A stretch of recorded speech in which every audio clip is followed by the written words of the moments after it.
go. Let's get everyone in the room. Thank you so much for joining. Let's give it 10 more seconds as everyone comes through from the lobby. There we go. Hi everyone. Thank you for joining us. Good afternoon. Welcome. I'm Hazel Williams. I'm the director at Regen, and I'd like to welcome you to today's training session on onshore wind and network infrastructure. We're in the Greater South East region today, and we're really pleased to be delivering this training session with the Department for Energy Security and Net Zero and GB Energy. Some of you may have already attended our earlier session on battery storage and solar a few weeks ago, so thank you for coming back if that's the case. We really appreciate how busy local authority planning teams are, so your participation really means a lot. We'd like to make this session as interactive as possible. So we've got a couple of Mentimeter polls just to gauge your experience, and we'll also use the chat to gather your thoughts and questions, and we've got time for questions and answers. So if you're able to speak in those bits, then please do. If you prefer to use the chat, then that's also fine. That's great. So the aim of today's session is to be practical and supportive and to really focus on the kinds of challenges you're currently dealing with in your roles. So throughout the session, we'll gather your questions in the chat, as I mentioned, but to start us off, I'd love it if you could share something with us just about why you've come along today. What's the key issue that you want to explore or resolve in today's session, which is about onshore wind and network infrastructure. So it could be that you're seeing particular issues in planning applications, areas where further clarification would be helpful, or you've just come along to learn because you haven't seen these applications come through yet. We'd really like to make the session as engaging and useful as possible, so please do share your thoughts and experiences with us. So first of all, a quick welcome from Regen. We are an independent organisation providing research, analysis and strategic advice to support the transformation of the UK's energy system towards net zero. And a core part of our approach is recognising that the transition must work for everyone. So that means engaging people across society and ensuring the move to a low carbon system is fair, with benefits shared across communities and regions. We're also a membership organisation, and we bring together more than 200 organisations that are working towards this shared goal. Our members include clean energy developers, businesses, local authorities and community energy groups. And alongside that, we run the electricity storage network. So working with local authorities is a particularly important part of our work. And through projects such as energy planning and community energy capacity assessments, we support councils to navigate the energy transition and make sure it delivers positive outcomes for local people and places. So the guidance we're discussing today and this training session fit really closely with our mission, and we're really delighted to be delivering the work in collaboration with ESNES and GB Energy. So the planning system has a really central part to play in delivering the clean, reliable and affordable energy system that we need in the UK. The news at the moment makes that seem ever more evident. We recognise that this work that you're undertaking to assess applications and write planning policy is taking place under increasing pressure. So many local authority planning teams are dealing with limited resources and growing workloads, and at the same time the number of clean energy applications is increasing, and it might involve technologies that are relatively new or developing quickly, or in the case of onshore wind, coming back after a period of a de facto ban. So with that in mind, today's session is intended to support you by providing clear information and evidence related to onshore wind and network infrastructure. And the aim is to acknowledge the critical role planners play and offer you practical guidance that helps you approach the applications you see with greater clarity and confidence. So the guidance, you should have received a draft version of the guidance in an email from Arlen in advance of this session, and he's going to put a link in the chat as well, so that you can see that if you haven't already received it. The document has been developed as a practical resource for local authority planners, and in preparing it, we've worked closely with DESNES, with MHCLG, renewable energy developers and planning lawyers to ensure it reflects a range of perspectives and experience. It's really important to note, as it says on the slide, that the guidance is not formal planning policy or statutory guidance, and it does not replace the National Planning Policy Framework, the Planning Practice Guidance or local development plans. It's intended to complement those frameworks and support the professional judgment that you as planners bring to decision making. So the aim today is to provide a clear summary of the key issues that commonly arise when considering clean energy projects and to help support you in well-informed and evidence-based planning decisions. I'll just pop the agenda up quickly. So we've got Holly is going to give us a quick intro to the policy context and structure of the guidance. And then we're going to talk with my colleague Tamsin Lonsdale-Smith about electricity network infrastructure. And we're very fortunate to have Flora Mabry and Lynn McDonald from UKPN here today, sharing the distribution network operator perspective. Thank you. We've got time for an interactive Q&A. We'll do a little bit after that, after the network session, and some more towards the end as well, just try and draw together those themes and your questions from the chat. So then we're going to talk about onshore wind. Holly, my colleague, is going to share the learnings from the guidance, the outline of the guidance. And we're really pleased to be joined by Finlay Bex-Phelps from Nadara, who will share the experience of a developer on onshore wind projects. We're also joined by Dale Hunter from Land Use Consultants, who's an experienced renewable energy expert. And Dale is on hand to answer questions through the Q&A, through the chat function, and in the panel question session at the end. So thank you so much to everyone for your time, to all our experts for participating today. So I'm going to hand over to Holly on the policy. Thank you. Great, thanks Hazel. So as we think today about the role of planners, it's really important to understand why the UK government is actually prioritising these technologies and what that means for the applications that you'll be seeing. So as you may be aware, in December 2024, the UK government published the Clean Power Action Plan 2030, or CP30, which sets some really ambitious targets to rapidly scale up both renewable generation and energy storage projects and the network that's needed to support them. So as you can see from the targets we've included on the slide here for onshore wind, CP30 set out that we'd need quite a significant increase in the amount that we have deployed over the next few years. Onshore wind is one of the cheapest renewable technologies to deploy, which makes it really critical for achieving these near-term power targets. And as onshore wind and other renewables are deployed, we're going to need new and upgraded electricity network infrastructure in order to make sure they can connect to the grid and the electricity they generate can actually be transported to the areas of demand. And so we've got a couple of the targets from CP30 for network on the slide there, and significantly it set out that we would need twice as much new transmission network investment as has been delivered in the last decade in order to achieve CP30. So we are going to need significant investment in all of these types of projects. But as well as benefiting the energy system, there are opportunities for onshore wind and network to support local jobs and economic growth. And many onshore wind projects also offer community benefits, although those aren't a material planning consideration. What about beyond 2030, looking past these particular targets? Well, we're expecting demand for electricity to double by 2050, especially as we move to electrify heating and transport. And in order to meet that level of demand, we're going to need significantly more energy infrastructure. So a new plan is currently being developed by the National Energy System Operator on behalf of the UK and devolved governments, which picks up where CP30 left off. And that's called the Strategic Spatial Energy Plan, or SSEP, and it's going to set out a blueprint of what types of electricity generation and storage projects we need, where in the country and when, all the way out to 2050 to meet those demand targets and net zero as well. So that plan could have quite a significant impact on what types of renewable and low carbon projects you see being brought forward in your area once it's published the new targets for the sort of different zones in the country. But NISA are also looking to use this SSEP plan to inform network planning going forward.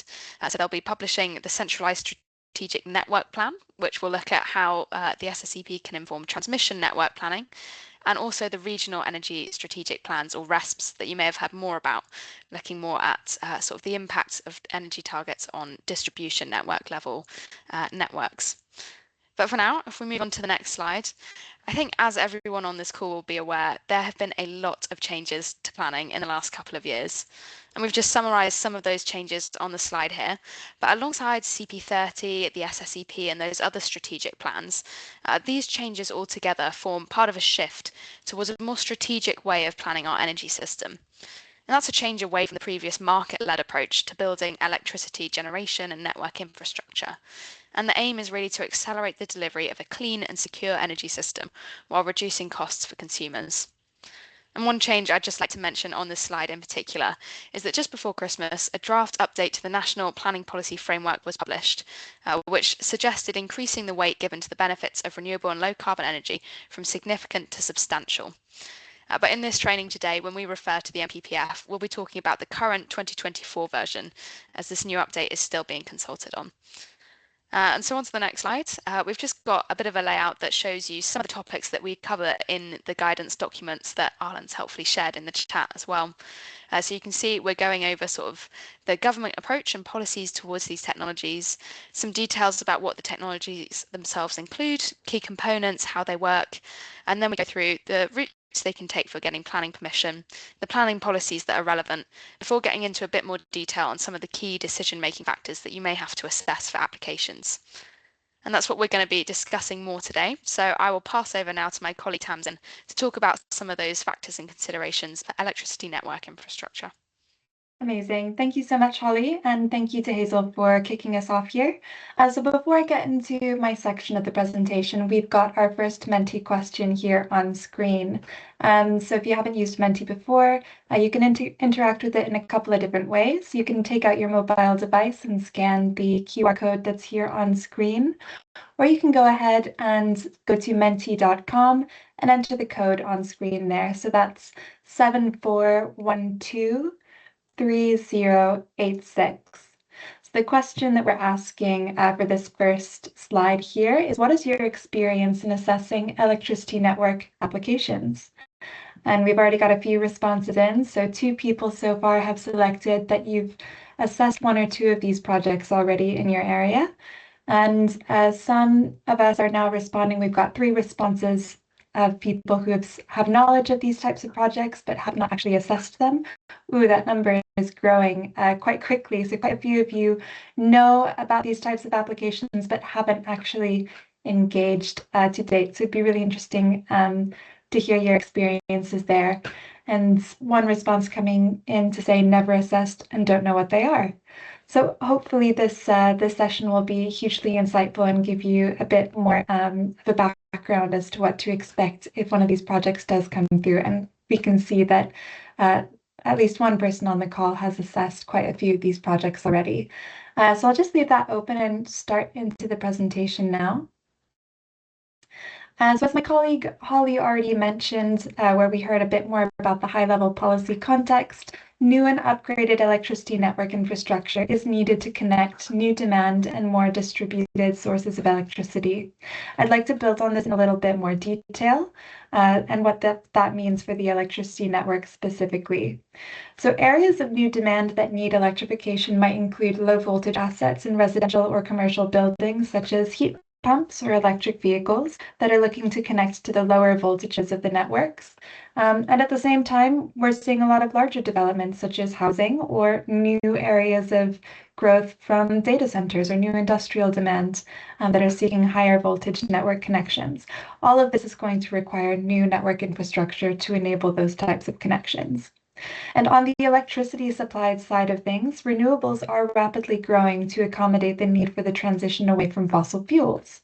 This means developing lower voltage networks and its underlying infrastructure, because these types of developments are far more likely to fall under local authority planning procedures, since the assets needed to connect will be typically smaller in voltage level and be spread out in a more geographically dispersed fashion across the country. Just really briefly, this graph here on the right is from NESO's future energy scenarios, and it illustrates the proportion of electricity expected to provide final consumer energy demand as the grids decarbonize. So in all of those pathways, those colored dotted lines over there on the right, we're seeing electricity sector emissions fall and less large-scale fossil fuels providing our electricity, but an increase in electrification as renewable projects start to take more of the electricity generation mix. Next slide, please, Hazel. So we're also seeing a shift towards more proactive network investment, and this is to ensure that more renewables are able to connect to the grids. And we will need to expand the low voltage distribution networks in order to do so. This is really illustrated quite well with the constraints map here. Region have done some work recently in this area, and we're visualizing here those red circles where the bulk supply points and primary substations are already reaching their capacity limits.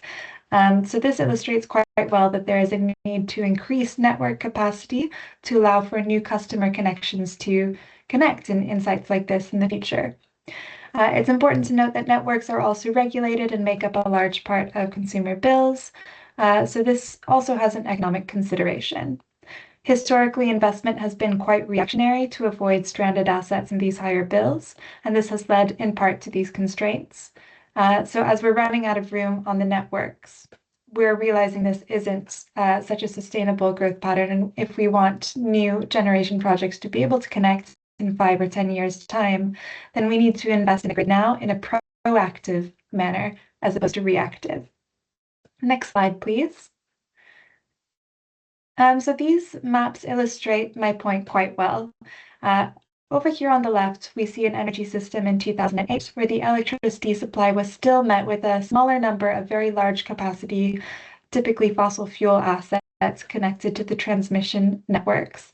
And many of these projects, these energy generation projects, would have been permitted through the national consenting routes. But to the right, we see images of 2018 and out into the future, illustrating how this system has been changing. So much of that infrastructure has already been built, but more will be required to accommodate the projects currently in the pipeline seeking to connect. Next slide, please. So the government does have a plan. Under the Connections Action Plan, the government is accelerating the connection of clean energy projects and associated infrastructure by clearing a backlog of dormant projects. So to prove the sort of readiness, low carbon energy projects waiting to connect to the grid have been asked to demonstrate that they have obtained planning and that they have obtained land rights for their project. If these two criteria can be demonstrated, then they have been allowed to jump the queue to accelerate their connection offer. And this is a change from the original first come, first served grid connection process. So this reflects a sense of urgency for certain projects to show that they have obtained planning and demonstrate readiness. And as a result, and I'd be interested to know if those on the call who have seen planning applications for network infrastructure, if there have been any sorts of citing of the need to secure planning for grid infrastructure within those planning applications as a result of the Connections Action Plan. So yeah, do pop that in the chat if you've seen any mention of these sorts of policies as a justification of need for that planning to be successful in the chat, or do mention it in our Q&A later. Next slide, please. So I won't linger too long on this because Holly has already touched on it, but the Clean Power 2030 Action Plan does set that ambition for new renewable projects and the associated network infrastructure. And it says that by 2030, most electricity in Great Britain will need to be met by low carbon sources. So there's specific commitments on that in terms of specific technologies, and we're seeing a more doubling of deployment for both solar and wind generation from today's levels. New electricity generation will, of course, require more network infrastructure to enable that. Next slide, please. So let's take a step back here from the policy context and get straight into the network infrastructure itself.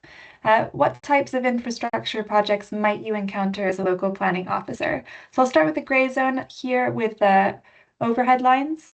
Now, overhead lines of 132 kV and more than 2 kilometers in length are typically considered as nationally significant infrastructure projects, and decisions are carried out by the Secretary of State. Certain overhead electricity lines require consent under Section 37 rather than the Planning Act, and Section 37 typically applies to overhead lines of below 132 kV and can apply to lines as low as 20 kV. So typically a local authority wouldn't be seeing a new electricity line coming through, but it can happen. Typically, electricity lines rarely fall under TCPA consenting where permitted development rights do not apply. And I'll get into that a little bit later and what that means in terms of the limitations. But I'll just take our attention to the right of the slide here, where we can have an idea of the types of applications that you might see. So So this might be new substations of above 29 cubic meters, subsea cables and some enabling works for NSIP projects. So local authorities might be consulted for national level projects, and under some circumstances, a permitted development rights project may be deemed to require planning consent. So let's take a bit more look in detail on the next slide, please. So the Town and Country Planning Act mainly concerns new cables, towers, transformers, and substations. As I mentioned in the previous slide, the types of infrastructure that local planning officers might expect to see is a bit more around these new connection points, so these new substations. You might see the reinforcement of existing lines or substations, or perhaps the uprating of existing lines, so increasing their capacity. Perhaps new cables and routes between existing substations, or any ancillary infrastructure, so access tracks, earthworks, etc. And I just want to speak very briefly about the general permitted development order and where some of these rights do and do not apply. So the GPDO grants rights to certain electricity network developments to statutory undertakers or license holders. And these statutory electricity undertakers, such as the distribution network operators, can carry out certain works without needing to apply for planning permission. But these works are subject to certain thresholds and limitations. So the height of poles or the location of the apparatus or the extent of the works may mean that some of these applications might move to planning consents and need to be consented. They can also be removed under an Article 4 direction, for example, in sensitive areas such as national parks, national landscapes, or other designated areas. PD rights will also not apply to projects requiring environmental impact assessment or habitats regulation assessment. Even in the case of permitted developments, local planning authorities may be required to give prior approval based on siting, design, appearance, and landscape impacts. And upon assessment, planning officers should be able to determine if permitted development rights do apply to the development in question. They may also enforce any breaches of PD rights where the works exceed the permitted development scope. Next slide, please. So now that we have an idea of the types of developments you might see, I just wanted to get into some of the potential impacts and what that might look like on paper and in reality. So the electricity network infrastructure can have various visual and landscape impacts depending on the type of infrastructure and its proposed location.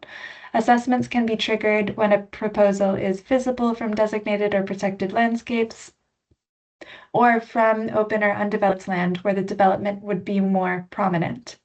Applications should submit proportionate landscape and visual impact assessments where appropriate, as supported with viewpoints and wire lines and photo montages, an example of which you can see here on the slide. Next slide, please. So noise is another one that gets cited quite a bit. Electricity network infrastructure can have potential noise impacts depending on the type of infrastructure and its proposed location. Transformers located on poles or in substations often emit continuous humming noises, which may increase in volume at higher voltages. Other substation equipment, including cooling equipment, may also emit a low-level noise. And overhead power lines, poles, and pylons may be the source of wind-related noise, which can be a difficult one to mitigate. So local planning authorities should assess both construction phase and operational noise impacts, and if needed, a noise assessment can be included or added as a condition for background noise monitoring, or rating level or noise modeling or evaluations can also take place. Next slide, please. So electricity network infrastructure can have different potential traffic and access impacts depending on the type of infrastructure and its location. These impacts typically are very temporary and construction phase only, which with limited traffic during operation of the site itself. But during construction, these sites might require HGVs and abnormal loads to deliver various substation parts or components. So LPAs can consider whether the existing arrangements are suitable and whether rights of way would be affected. Next slide, please.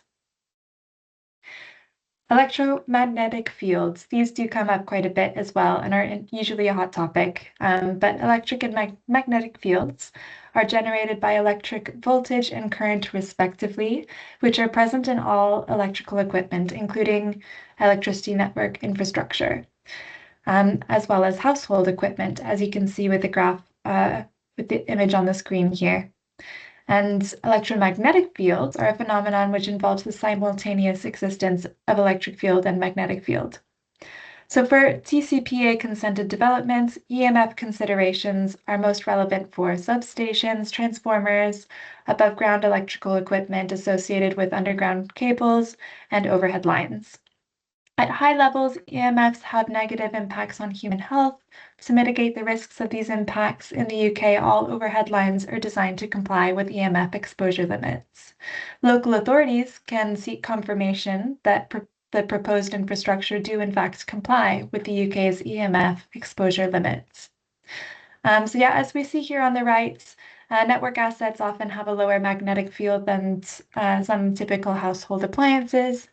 And it's also true that the walls of residential properties can act as a protective shield from exposure levels if equipment happens to be installed nearby.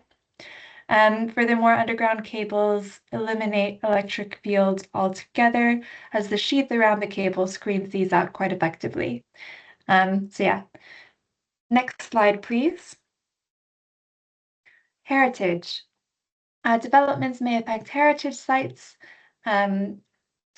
by changing their setting, especially for assets which derive their significance from their relationship with the surrounding landscape. These impacts may be closely linked with the landscape and their visual impacts of the development as well. So what can a local authority expect? Well, LPAs should expect a heritage impact assessment that assesses both direct and indirect impacts where relevant, including setting and intervisibility, supported where necessary by photo montages and heritage assets where heritage assets could be affected. So there's some really good guidance on this that already exists called the Planning Practice Guidance on the Historic Environment, which I'm sure is relevant for other proposals that you've seen for other types of applications. And my last slide is going to be on archaeological impacts. Ground and earthworks can impact sites with the potential to have archaeological significance. Underground works potentially risky for archaeological artifacts in relation to network infrastructure might include pylons and pole bases, substation foundations and grounding works, underground cables, and any sites in greenfield land might also be a matter of concern. So according to paragraph 207 of the NPPF, where a site includes or has the potential to include heritage assets with archaeological interest, local authorities should require developments to submit an appropriate desk-based assessment and, where necessary, a field evaluation. So in practice, you should expect to see an archaeological desk-based assessment where there's a perceived risk, and if those risks are found to be warranted, then a field evaluation can be conducted. And it's important to note that in past applications, a statement of archaeological significance and risk can be made, but refusal based on the findings of these assessments is quite rare, and a field evaluation and mitigation strategies might apply. All right, I think that's the end of my presentation, so I'm just going to pass back over to Hazel. Thanks so much, Tamsin. I'm going to pass straight on to Lynn and Flora, sorry, to give the network perspective on this. You've got a slide to share, I think, and then we've got some interesting stuff happening in the chat that we will talk about. So thanks so much. Thank you very much, Hazel. Very excited to be joining this afternoon to everyone. Flora will just bring up our slides. We'll make sure we'll get the right slide up on the screen, and then I'll get kick started. So I'm Lynn McDonald, the head of Local Net Zero at UK Power Networks Distribution System Operator, and I'm joined by Flora Mavry from my team, who is a Net Zero associate. So for those that don't know who UK Power Networks are, we are the electricity provider serving London, South East and East of England. Specifically with focusing on your topic today of onshore wind, and obviously supporting you to go from site selection through to connection. So a few things that I wanted to highlight. First is the importance of data. Very much data plays that key role as a planner to try and understand the sites that you're selecting or not selecting, so you can justify that both internally but also through your community engagement with your local area. And I'd like to signpost two key things that we make available as UKeeper Networks that can help you in that planning journey. The first is a very powerful data set. It's specifically called IRENIS. It's onshore wind power land suitability. And we collaborated with Anglian Ruskin University to make that freely available across our 133 local authorities. It's also important to note that of the 133 local authorities that we serve, 28 is shared with other system operators. That means that you could be served by us, also our colleagues in Scottish and Southern Electricity Networks and National Grid Electricity Distribution. But we made sure that even though, for example, in some areas where we only cover 2% of that physical geography, we made sure that this data set served all areas. So that means if you're served only by a slither of us, we've made sure that this onshore wind power suitability is available for all of your area to make it as equitable as possible for you to plan better. Now, you're probably wondering, what is this onshore wind power land suitability? Well, what we've done with Anglian Ruskin University and some consultancy groups, it's an overall assessment of the suitability of a specific area in installing wind generation. It gives a very simple and easy to use grading around yes, it's suitable, no, it's not suitable, or maybe it could be suitable. And this data can be accessed through our dedicated LEAP Open Data Portal page. It's openly available to all local authorities and local actors or anyone interested to use it. And really also what it also has is not only the suitability of land for onshore wind developments, it also looks at the calculation of the potential energy density, looking also at wind speeds and sort of making sure that you can understand what you could connect. So I'd certainly highlight, please do go check out our onshore wind power land suitability that's openly available on our data page. And also, I'd say in terms of then making sure you can visualize that, what we also have available is our digital tool, LEAP Plus. Now, LEAP Plus is a collaboration with our digital providers, Advanced Infrastructure. LEAP Plus also includes that great data set I've just shared through IRENIS, but it also has other very fantastic, powerful data to help you plan, build your projects and portfolios, also with access to our network infrastructure data and headroom data. Now, LEAP Plus is freely available to all local authorities, and local authorities can use a planner, but local authorities can also bring in their collaborators, others that they're planning with, so you can have a shared space to build on those onshore wind projects over time. So you've got the data, the digital tools, but then also into planning. Certainly what we're seeing is UKeeper Networks and my reflections of my team being here for now, it'll be our birthday on the 1st of April, we've been around for 3 years, is we've seen a certain acceleration and momentum in local area energy planning. So of the 133 local authorities that we serve, we have now about 73 local authorities that have either completed or in progress of a LEAP. That's 3 times more compared to back in 2022. And that's making a demonstrable impact because that local intelligence we're using to enhance our forecasts to make sure that we're planning the network and expanding network capacity where it matters most for the communities that we serve. So certainly as you as a planner, if you're involved in a local area energy plan, if you're considering it, or you've got projections on your onshore wind, please engage with my team as early as possible, and we can look to bring in those particular data points into our plans. So in short, I'd highlight as UKeeper Networks and my team, the UKeeper Networks Distribution System Operator Local Net Zero team, we're here to help you. You've got freely available access to the data, digital tools, but the important thing to end on is the people. My team are here to help. Please reach out to us at leap@ukepernetworks.co.uk, or please visit our dedicated website, the Your Local Net Zero Hub website, and that's ultimately where you can book a meeting with my team at your time and convenience. And we're very excited to support your inclusive economic growth and your decarbonisation activities across our area. And we very much want your feedback. How my team, the Data and Digitals, is helping you, or if you have other ideas or areas that we can improve, very much want to hear it and be on that journey with you. So thank you so much for inviting us along, and very excited to support you in your next steps. Thanks so much, Lynn. We have a little bit of time now for some questions, so you might have questions specifically to UKPN that Lynn's here to answer. I'm going to pick a couple of things that have come up in the chat so that I wanted to hear a bit more about. Bron, I suspect you might be the person who put that you'd had a bit more experience of these types of applications. Are you able to talk to us? Not everyone's always able to talk on these. Are you able to unmute? Hi. Sure. Hi, can you hear me okay? Yeah, great, thank you. I wanted to hear a bit more. You mentioned AIS and greater land take, and I wondered if you could explain that.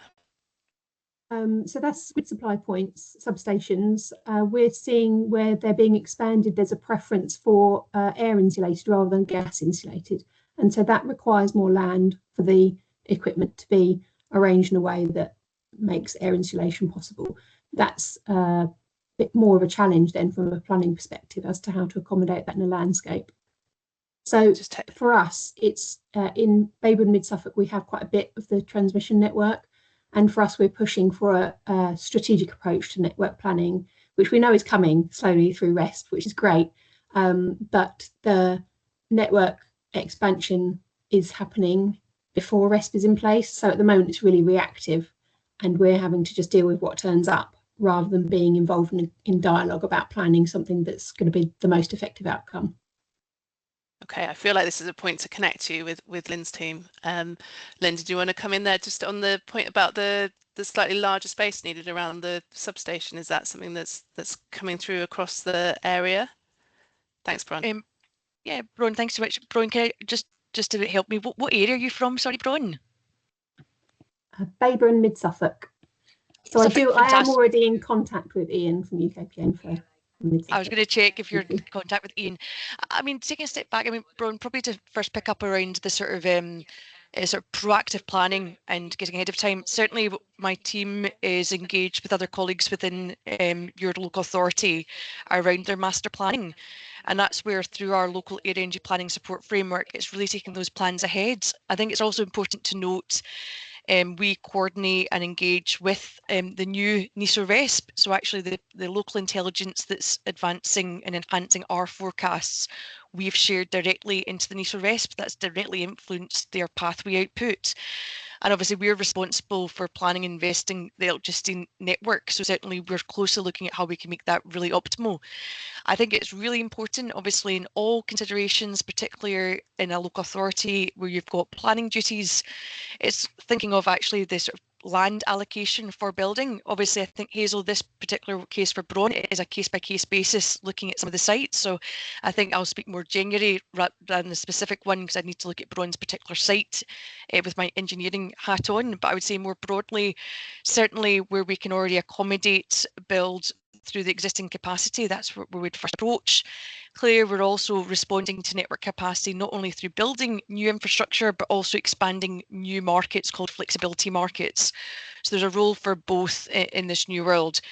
Certainly, if there's a requirement for building out asset infrastructure, that does require space. But I think that's where we do it very much in partnership with the local authority and those in the area. It's something we've done for many, many years and will continue to do. And I think certainly, Bron, you already highlight you're very much in touch with our colleagues in the distribution network operator, making sure that's a joint effort between both, ensuring it's the right decision for the environment, right decision with the community, and it's the right community engagement. And we've seen a lot of successful projects where that joint work is really, really key.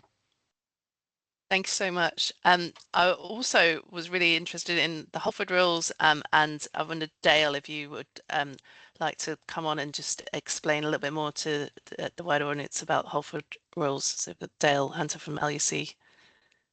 Hi, yeah, thanks very much. Yep, the Holford rules are one of the core things that we look at when we're designing the corridor for new overhead lines. They very much are a bit old school. They're from 1959 and barely touched since then.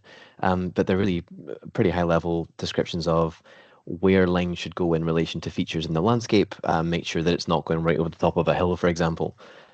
It's essentially just trying to keep the amenity of an area. There's only 5 of them. They're quite short. I think National Grid has a good document on them online. If you have a look through those, they're quite a good nudge in the right direction for landscape design for overhead lines. Related to that is the Horlock rules. A bit less known, but they're for the location of substations, and it's relatively similar in terms of how you site your infrastructure in relation to surrounding features.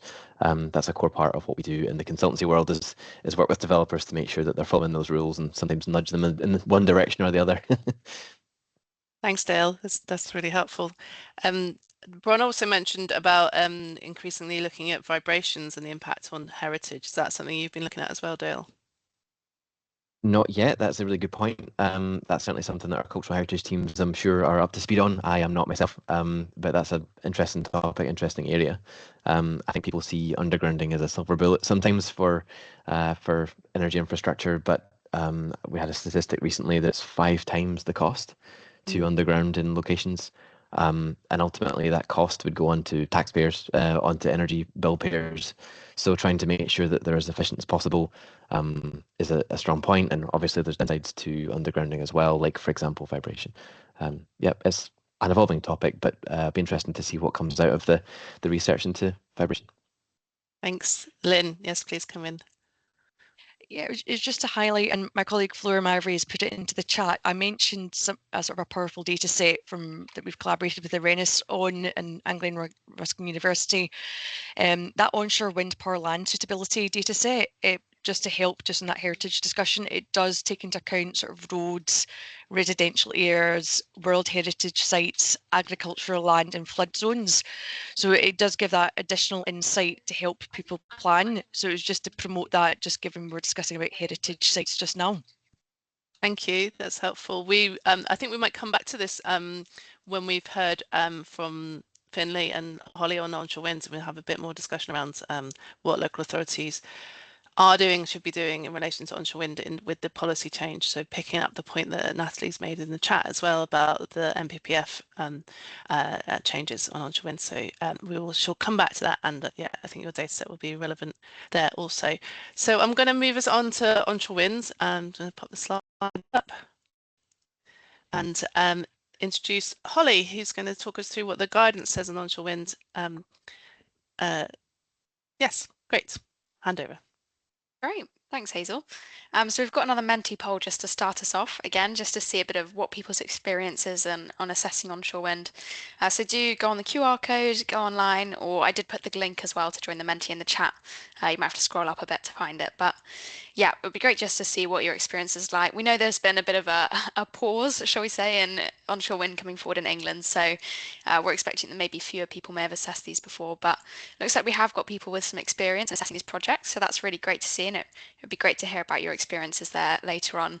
But also some people on the less experienced end of the spectrum here, and yeah, brilliant. Thank you. We'll leave it a few more seconds just so people can respond, but looks like, yeah, I've got a bit of a range of experience, so it'll be great to hear from you all in the discussion later on. Lovely. I think we'll move on to the first slide for now. Thanks, Hazel. So just looking at where England's operational onshore wind capacity is, we can see there is a fairly significant proportion already located in the Greater South East. So levels across England aren't that high, but of the 2.9 gigawatts that we have installed in England that are operational, about 570 megawatts are located in the Greater South East. So this is an area with existing projects and existing capacity. But as we mentioned at the start of the session, we're expecting that more projects might seek to come forward in line with these new CP30 targets to increase onshore wind generation.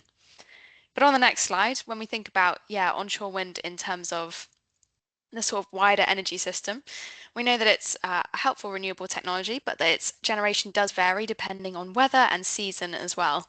But that variable generation can be really well complemented by storage technologies such as batteries or pumped hydro, and also by other renewables. So for anyone who was at our session about solar and batteries, you will have seen the graph on the right there before. But what this shows is the level of electricity generated by solar and wind every day last year. And as you can see, there were relatively few days when both wind and solar had low levels of generation at the same time. In general, on days when we have low levels of wind generation, it's sunnier and we have more solar generation, and vice versa. On days where we have lower levels of output from solar, often we get windier conditions and more generation from onshore wind. So it can be a really helpful part of the energy system and work well with other technologies. But if you are looking for some more sort of context on onshore wind, I would really like to highlight the Onshore Wind Council's Onshore Wind Task Force strategy that was published in summer last year.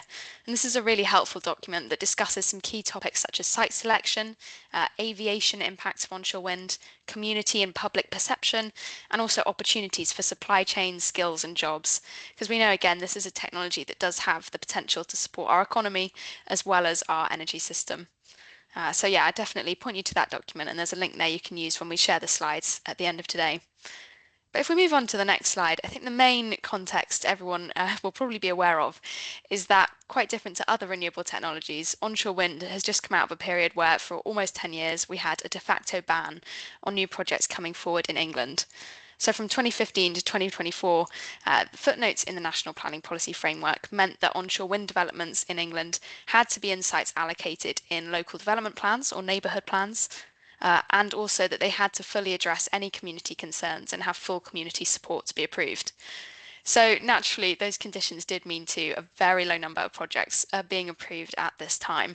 And we've got a graph on the right there that shows whilst onshore wind capacity in the UK as a whole has increased in the past 10 years, with lots of new developments in Scotland and Wales in particular, in England, that pink line there, it really has plateaued. So now that the de facto ban has been overturned since 2024, July, onshore wind is to be treated like any other energy infrastructure following the planning policies. And so we're expecting more projects to come forward and seek planning permission in line with those CP30 targets.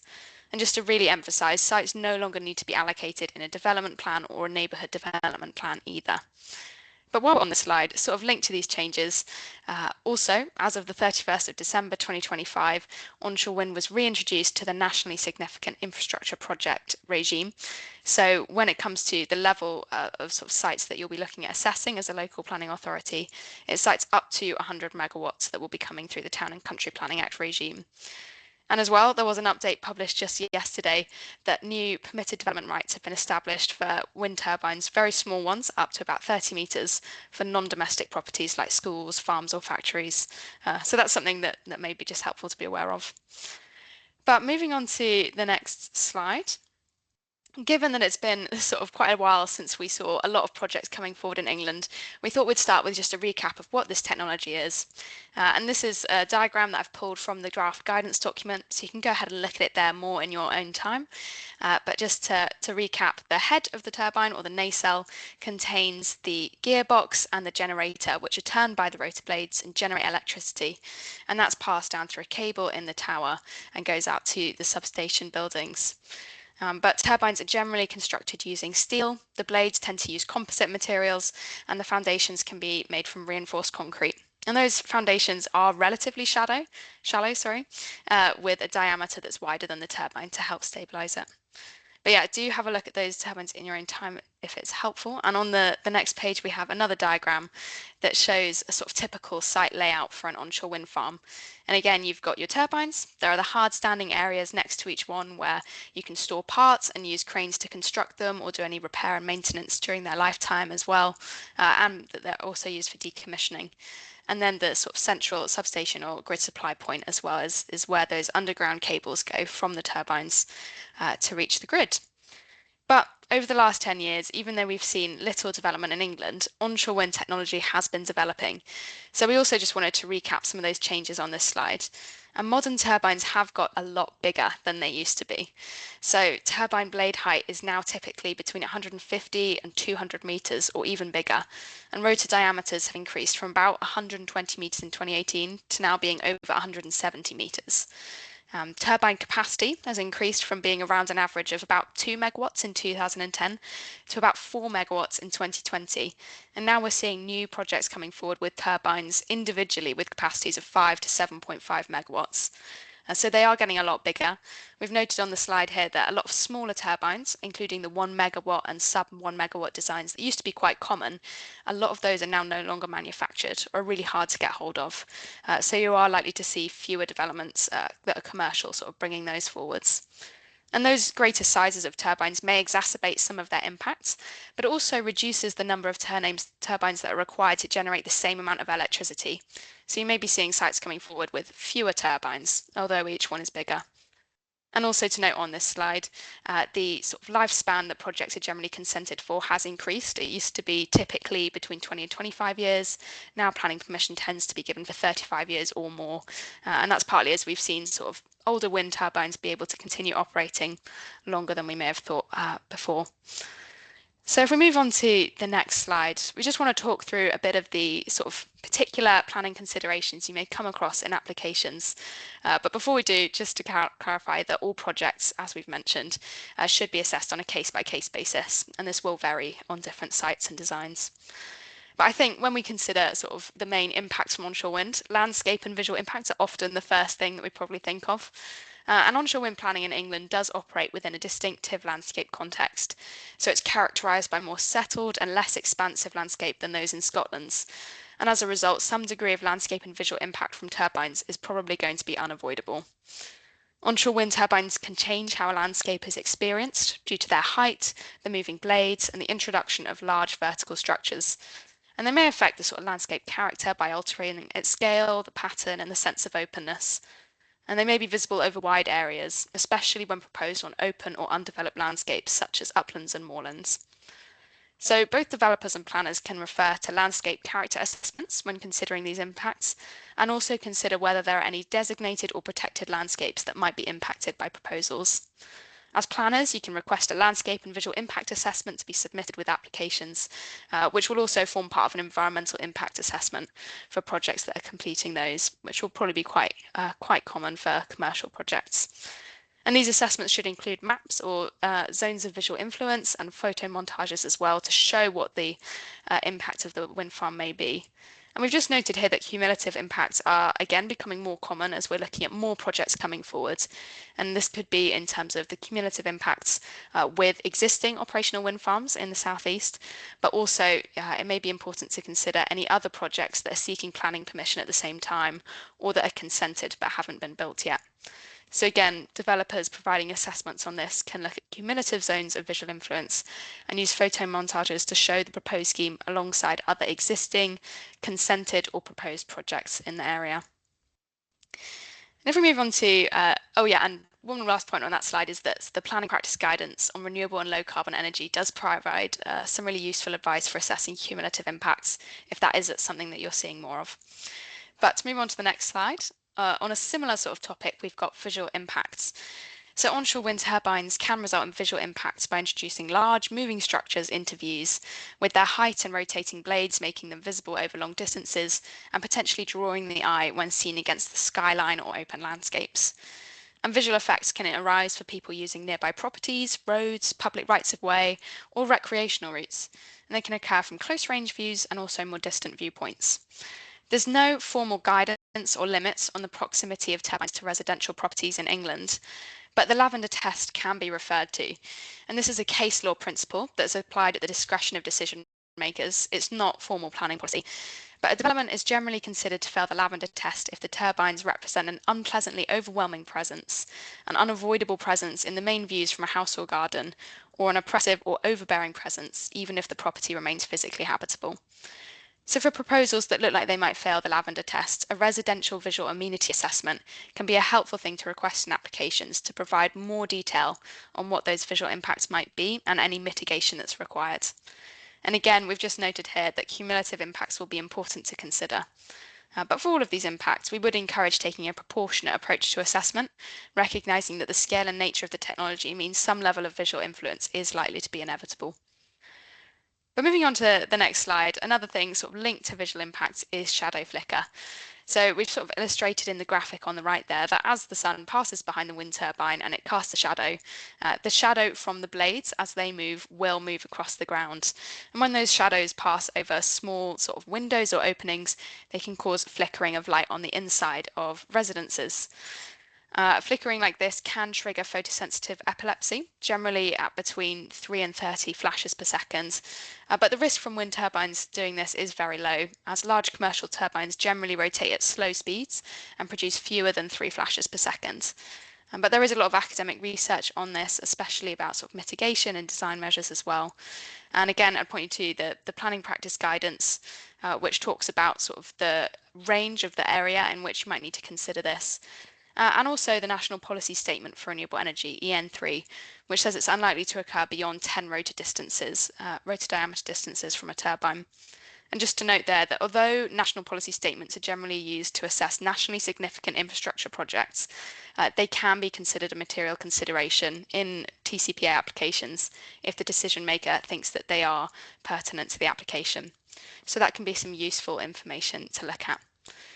But moving on, I saw we had one question in the chat already about the impacts on peat from onshore wind, and this is definitely something that's becoming more topical and talked about more often. So peat soils are carbon-rich soils which form in waterlogged conditions, and when they get disturbed or drained particularly, they can release carbon emissions, which obviously can be a big concern for areas where onshore wind turbines are proposed, because that would counteract the climate benefits of having renewable energy. So this is a really important impact to consider. We're expecting some official guidance for England soon, but in the meantime, there are some really helpful examples of best practice from Scotland and Wales, where this has been encountered by onshore wind farms recently. I've included a screenshot of the England peat map on the right there, and you can say that there may be some areas of peat that you come across in the Greater Southeast where onshore wind farms may have impacts. But if we move on to the next slide, we've got a few sort of suggestions of how this can be addressed. So first up is sort of avoiding areas of deep peat. If the location of the wind farm does end up on an area with peat and that can't be avoided, then site level surveys can be used to work out where the deepest peat is, and micrositing can try to avoid impacting those parts. Developers can also assess and mitigate the impacts of sort of turbine foundations on hydrology at the site and make sure that any peat soils they remove during construction are stored and restored on site post-construction. And we've just got a photo there from Whiteley Wind Farm in Scotland, which is a great example. It was built on degraded peatland that had already been drained by previous forestry activities, and the developer has actually committed to restoring 1,000 hectares of peatland at that site and has developed some really interesting and pioneering methods of restoring peatland at the site with a multi-stakeholder habitat management group. So as well as this being an important impact to consider, it can also be a positive opportunity for leveraging private investment in peatland restoration too. But we've got a few more things to cover, so just moving on to radar.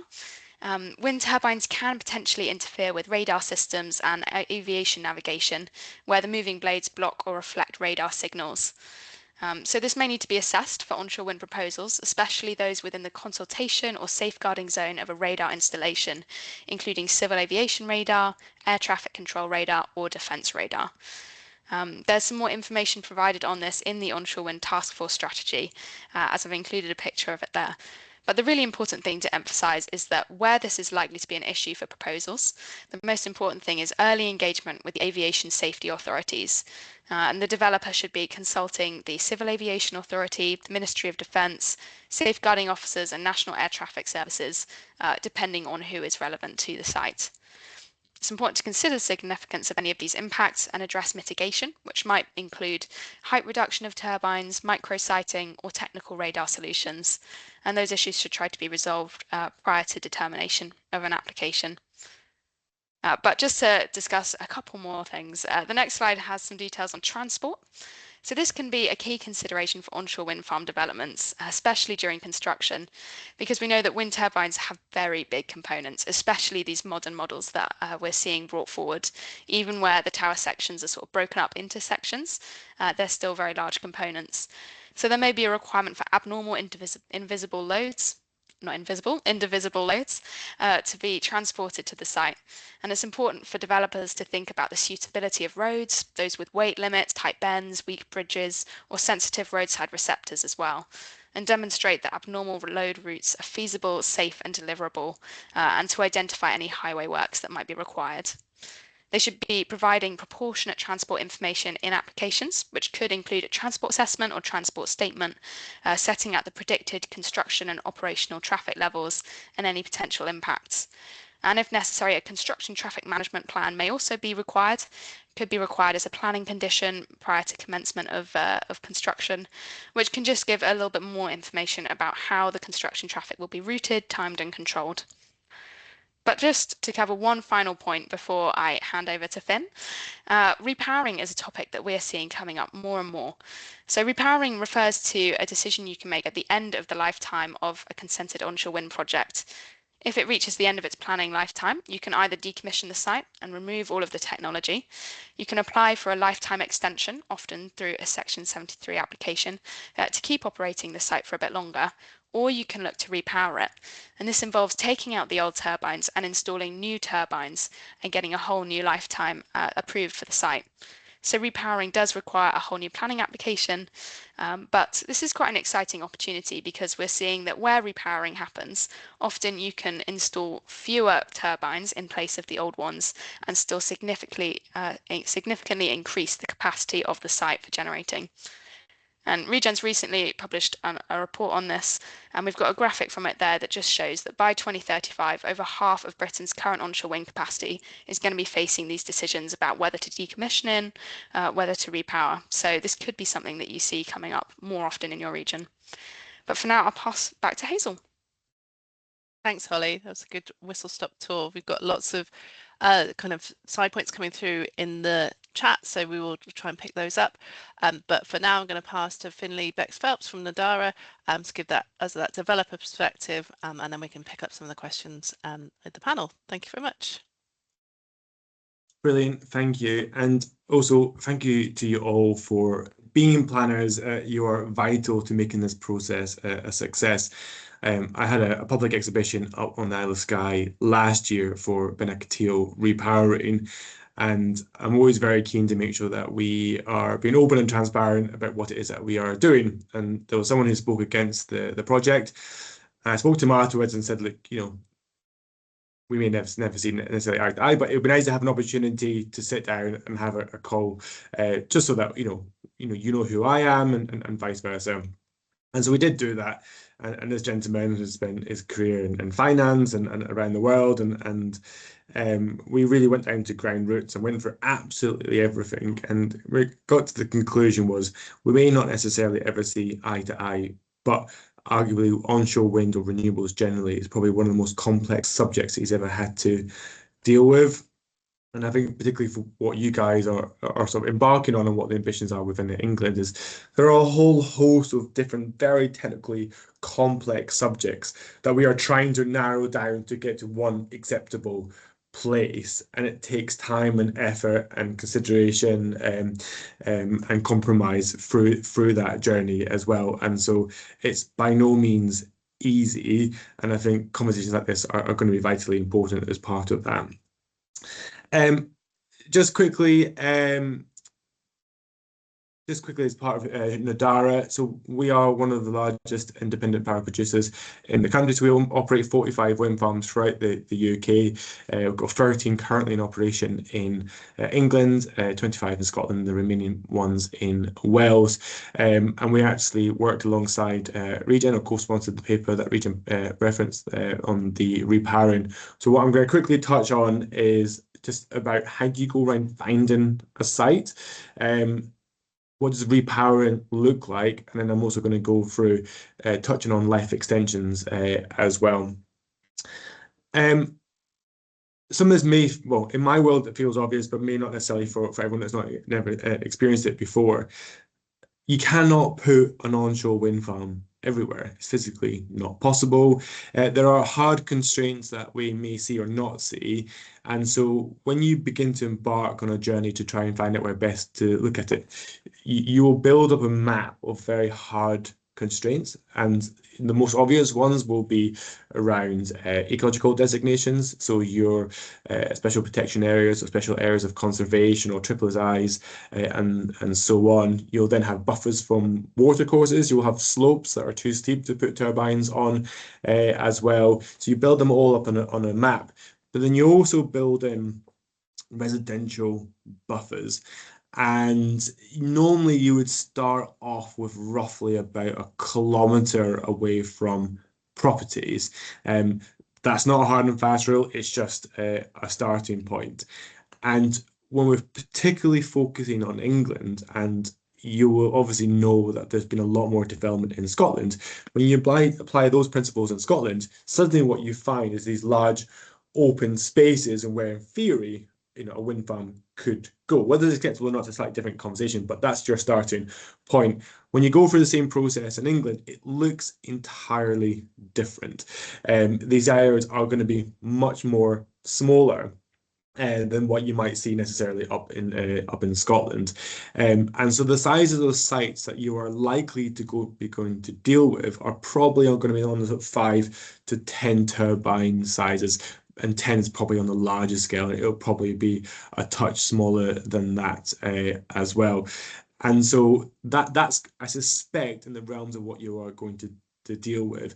When you have an initial site, you'll then begin to go into these details in a bit more sensitivity. So we mentioned earlier about the lavender test or the residential amenity visual assessment. There are different elements that go into play when you consider this. For example, what is that view of scope? So if you've got a single property and your wind farm goes right across the horizon, that's quite overbearing. Whereas if it's a small angle off away from your predominant view from your house, that may be more acceptable. Also, what's quite interesting as well is that when you're dealing with a smaller number of turbines and there's nothing else on the landscape to reference it against, when we talk about 200 meters compared to what you might have had historically, that might feel like quite a big jump up. But actually, in reality, you wouldn't necessarily know the differences between what would a 100 or 120 meter turbine feel like in comparison to 200 meters. The proportions are still exactly the same.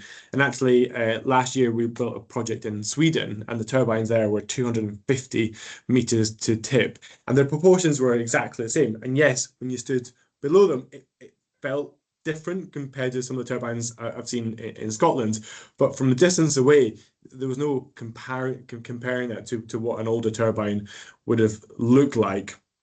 And then you'll begin to assess what are the birds doing, what are the bats doing, what are your noise impacts as well, and you'll begin to dissect each individual technical understanding in terms of understanding whether anything is appropriate or not. And through that process, you'll come to a conclusion whether you feel that that is the appropriate site for a wind farm or not.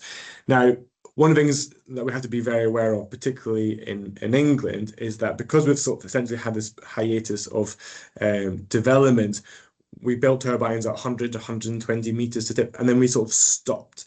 Now, technology in turbines has not stopped over that period, and it's continued to evolve.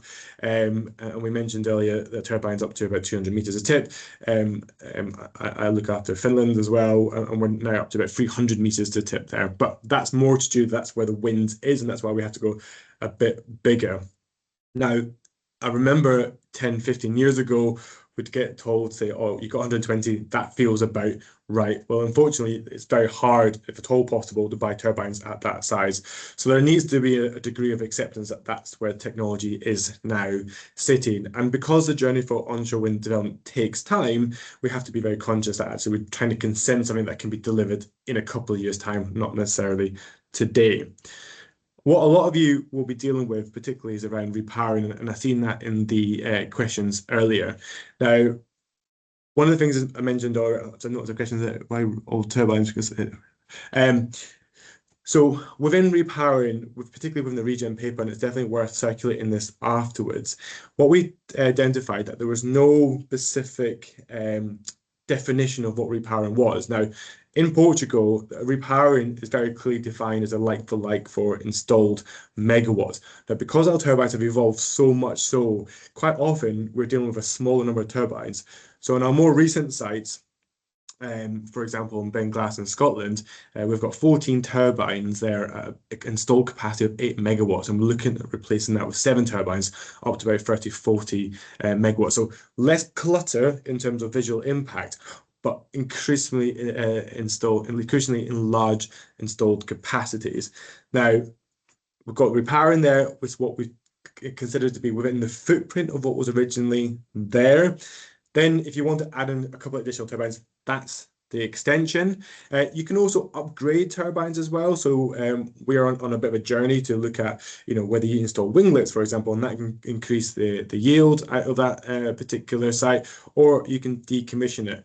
I think what's really important to recognize, particularly with decommissioning, and I think it's okay to say this, but it's important to remember that not every site can be repowered. The world has changed considerably over the last 20, 25 years.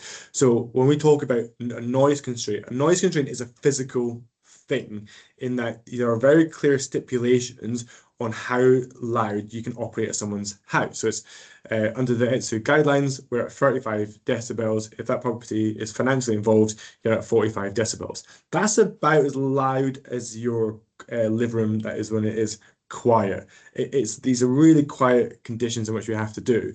And that means that when you reassess these turbines, quite often they might already be sitting within that theoretical kilometre buffer of people's properties. It also might be that if you increase the size, you might be open visibility into new areas as well. So when we talk about repowering, the presumption isn't that every site should be repowered, but what we are trying to encourage is actually, because repowering is going to be really important, where that is appropriate to be repowered, we need to try and create some legislation that supports that through the process. And the reason I say that is when we're dealing with bigger capacities, we obviously want to grow as an industry, make sure that we're bringing forward some really good quality homegrown generation, but then trying to marry up from what is currently there to a future project actually is increasingly difficult. So it's very likely that you're going to have to bring an additional a good connection in. And that will take a number of years.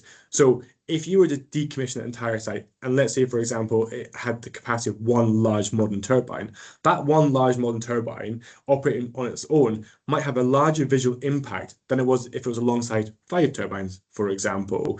And so it's trying to understand how you can do so. We've got a couple of examples that we're currently working with. So Novar repowering, at the moment, that's 18 megawatts, I think it's 36 turbines. We're looking at replacing that with, I think, up to about 60, 70 megawatts for 9 turbines. But we've got 3 years difference between the current capacity and the future capacity as well. So that may be that we have to build 3 turbines on its own before bringing additional capacity and then decommission and building out the full sites. And actually, how do you get confidence in planning terms on if you, for example, said, okay, we're going to build 3 turbines, but what happens if that grid capacity never ever comes in? Then you fall foul of your planning permission as well, because you're above, in Scotland's case, section 36. The other one is in Casimir, is that actually is a good size capacity. And actually what we're going to do is a more of a like for like, because we are genuinely concerned whether future capacity will come in or not.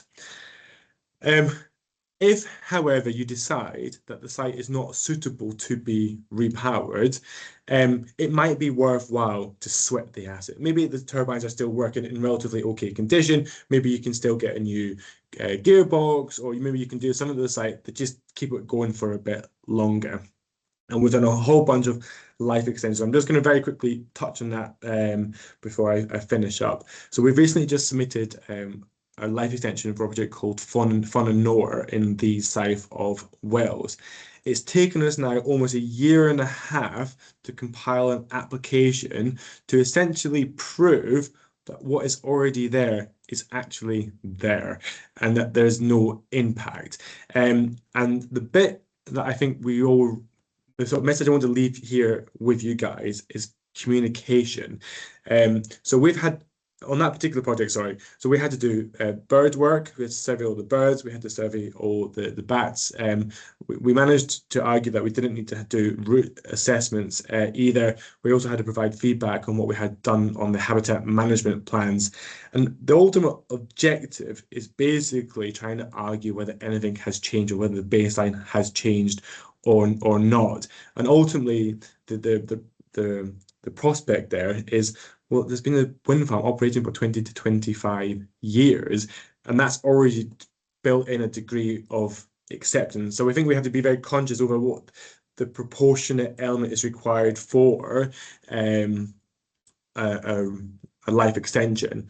And we have two other instances in Dumfries and Galloway Council, for example, where they said, look, the wind farm's already there. If you want to operate it for another 5 years, crack on. Here's a letter of approval. Just make sure your decommissioning bonds and everything else is up to speed as well. So I think that we basically need to make sure that we fully marry up with where the different expectations are. And the only way that we can effectively do that is really to having really clear and concise communication, particularly with yourselves, so that we can tell you what the process and what we feel is proportionate and make sure that you're feeding into the process as well. And that also applies when we're doing onshore wind development as well, because particularly for you guys, you're delving into a new world where you might have not necessarily experienced before. So lean on us to explain to you what is important and what may not necessarily be important as well.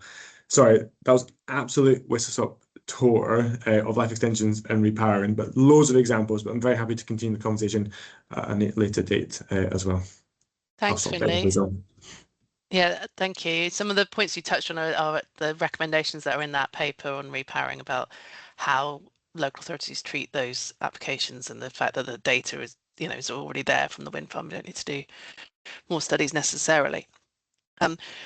There was something you mentioned which I didn't know about, which is winglets. What are winglets? Winglets, you already sometimes see them on Enercon turbines, but it's something that we've been doing more in Spain. But it's where do you know when you go on an aeroplane and you see at the end of your wing these little things that come up on the end of it? Essentially, what it does is reduces the friction on the end of the turbine and actually then increases the yield up between 1 to 5% generation output as well. Very, very simple technology, but basically, yeah, it ultimately reduces sort of the friction and sort of throws away the wind. It could actually, one of the things that we're exploring is whether it can actually reduce the noise impact as well, because a lot of that noise comes in from the squashing of the air between the blade and the tower section. Oh, cool. Thank you. And do you need to change out the blades to put those on, or do they No, attach it's like a little sock that you just pop on into the blade. Yeah, cool. Thank you. There was a couple of things in the chat that that have been mentioned that it'd be good just to hear your why they weren't mentioned in the presentations. So one of them was amplitude modulation and how you deal with that. I'm not a noise expert, unfortunately, so I'm not the best place to come back to on amplitude modulation, but I think it comes back into the ultimate assessment about standoffs and very different properties as well. So it's ultimately the same in terms of how you assess. So when you got your location, you'll put out your relative different microphones and locations, and then you'll have your power curves from your relative turbines as well. And ultimately, it's a sort of you have your baseline, and then you will assess the introduction of a theoretical wind farm site, whether that would have an impact or not. And then you might need to move turbines around a little bit to try and reduce the impact on people's properties. Thank you. That's helpful. Talking about what happens to the blades at decommissioning. So where do yours go? I'm aware that, as you said, certain elements can be recycled. Where do the blades go? So it's a really hot topic at the moment. So it's important to remember that almost like 95% of a turbine is completely recyclable. So we've actually just recently took down a wind farm in Plouvion in France. A lot of those turbines we actually already service across our wider fleet. So we've got 200 sites throughout Europe. So we've actually taken those down and popped them into our factories, and we're going to repurpose them and reuse them on other turbines, because it's easier when you change out blades to them in a set of 3 rather than doing one, because they're all sort of individually calibrated for that particular turbine. Also on that site, some of them have gone back into a local company that's going to turn them into some furniture for play parks and so on as well. One of the things I'm very conscious to state is that, that all works very well. One of the challenges ultimately is how we separate the individual components so we can properly recycle those. Vestas, for example, are doing some really great work at looking at how they can dissolve the blade into individual components, and then they can be separated and recycled a bit more easier. You've got companies like ERM who have recently crushed the blades and turned them into green cement as well, which is pretty good. So there are ways on having an afterlife for these blades here, and a lot of turbine manufacturers are being very considerate about how they are future designing these blades, so that is an easier conversation. When you see a site with a big hole full of sort of photo with a big lots of turbines, that's not in the UK, that's in America. So we're not at that stage here just yet. So it's a really hot topic, and one that we're trying to get on top of quicker rather than later before it becomes too much of an issue. But we've got some more immediate solutions that we can deal with a smaller number of blades, and by the time that we start taking more turbines down, hopefully we'll be better prepared on how to properly recycle them. Thank you. Natalie, I wondered if you wanted to ask your question about your local plan and what it should have in it in terms of policy on onshore wind, or what you've got in it at the moment in the draft.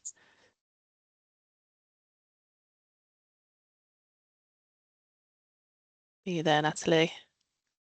I don't have everyone's on one screen, so I can't tell.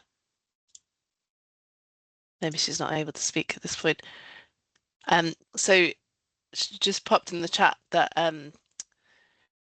that the emerging local plan has more detail on MOD and radar, but that it looks like the new consultation version of the NPVF will not accept that in terms of transition arrangements. Did you want to come in on this, Lynn? Yeah, I was just more general on the point of planning. I mean, it was just to highlight and certainly credit to Fleur Maverick from my team and the rest of the team looking into the current counts and projections for onshore wind across the areas that we serve. We've got about 578 megawatts of onshore wind currently connected, but we are projecting that out to 2050 to grow about 2.4 gigawatts. It's a sort of 4-time increase. But so it was just more just to sort of draw out that key point around planning. Is we're very keen to see that sort of early sort of translation of the sort of what, where, when, and how, and that early engagement with your local utilities like us as UKPR Networks in London, South East and East of England, because then we can ensure that we're expanding network capacity to keep in step to the local needs, but also we can plan better and more efficiently, which we've been doing over many years. So it's just to draw out more. So very keen to make sure that we understand where people are planning to connect onshore winds. And as I highlighted earlier, we've got a lot of data, digital tools, but importantly teams in mind, and also your local network planner per region, which will help each local authority very closely.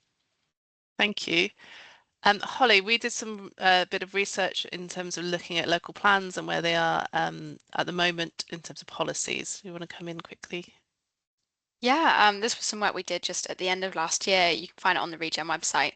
We looked at all the local plans in England and their policies on renewables, and we did find that a lot of them, naturally, where they haven't been updated since 2024, lots of them are still referring to those previous conditions in the NPPF about needing to have sites designated in the local development plan or neighbourhood development plans. And so, yeah, I think just to sort of highlight the fact that the national policy has changed on that. And I know there was, to that point earlier about what guidance might be coming forward to help give more guidance on how wind should be assessed. We do know that the government are looking to update the planning practice guidance this year. So we will sort of wait and see when that comes out, but hopefully that will provide a little bit more information to help in this area. Thank you. Can I pass to you, Dale, just to think about the local plan and those kind of where we are at the moment in terms of local plan policies and allocating areas and what's helpful in local plans. I mean, I think I'll jump in on that particular point on MOD as well. Thank you. I'm not fully up to speed on exactly how that was missed because it's a core part of the assessment for wind farms is to consult the MOD. They have low-flying areas, for example, and there's various bits and pieces that they're interested in, including radar, and that works for aviation as well. I think as planners, the number one thing to do is keep in touch with your consultees and consult where needed. And if there's a policy gap in there, I can't imagine a safeguarding objection would be overturned by a policy interest. I think that would be a core part of it. Certainly, the guidance has been excellent on local plans. Keep up to speed with that too. It's not my topic area, but I would definitely rely on Regen to keep me up to speed.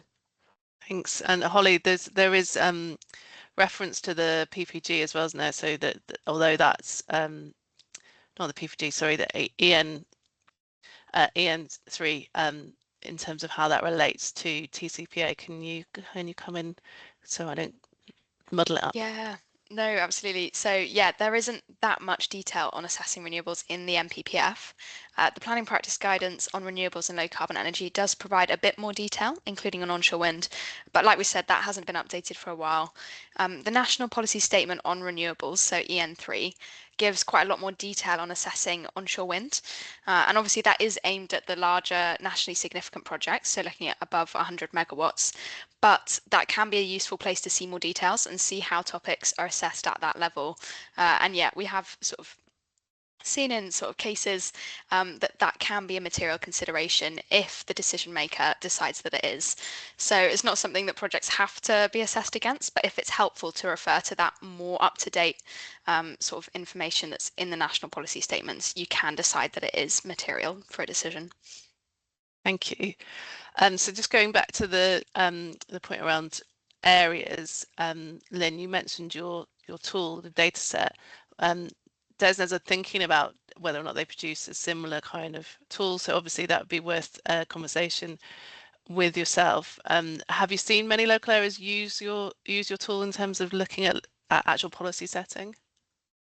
Yeah, so it's certainly all the data and digital tools we've been developing over the last 3 years. We very much openly share with our customers, and in very close engagement with DESNZ and of course GB Energy and the NESO.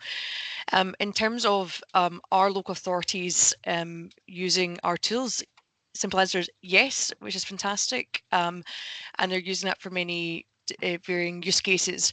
I think probably if looking at the technology type, there was probably an initial lots of use focus on solar rooftop deployment in the last sort of 6 to 8 months. That was primarily driven with some of the new GB Energy funding, and also that being driven initially through DESNZ, through the Department of Education and Health. Obviously today we're very much focused on onshore wind. We do very much see that we do run sort of fortnightly training sessions on LEAP Plus for local authorities that's freely available. We run sort of an open drop-in and a very specific feature focus. And certainly we'll continue like the previous years, like this year, to then drill down on onshore wind. So it's really enabling local authorities and their collaborators to first go, well, what data is available? What features can help me best plan? Build up those projects and portfolios over time, not only this year, out to 2050. You can compare your plans to how we're currently forecasting the network using several different socioeconomic drivers. So we can then understand the sort of accelerated, both in timing or volume, of onshore wind example that a local area is looking to take. And that's where then we can have some deeper engagement and support to then ensure that these plans move forward successfully and get connected onto our network. So even aside, you may be a planner here not only focused on onshore wind, certainly we're seeing a high use of local authorities using our other service called ChargePoint Navigator. That is very specific to on-street charging. So again, it's a different technology type, but that's been unlocking multi-million pounds of putting the investment from the local electric vehicle infrastructure fund available from the government and helping local authorities go from that site selection through to energising on-street charging, but importantly serving all corners of society, particularly those households that don't have access to off-street parking. And again, all of these data and digital tools are fully available. We run fortnightly training or bespoke one-to-one training or onboarding. And my key message was, please get in touch with the team at leap@ukpowernetworks.co.uk. If you're very focused on onshore wind, we've got all the support there, or if there's other things that you or colleagues need support with across our electricity network, we're here to help. Thank you. That's great. I am going to wrap us up there. We've got a feedback form. We are still delivering this training for one more region, so any feedback you've got is really helpful, and it will help inform future training and what the government should do next in terms of supporting you as planners as well. So the link to this will be in the chat as well as in the slides when you receive them. So it's just time for me to say thank you so much to everyone that's participated today, and in particular to Lynn and Flora from UKPN, to Finlay from Nadara, and to Dale from Land Use Consultants. Thank you for your expertise and sharing that. Yeah, thanks for all the questions. It's really great. We shall end there. Thank you very much. Thank you. Bye, everyone. Thanks, everyone. Thanks.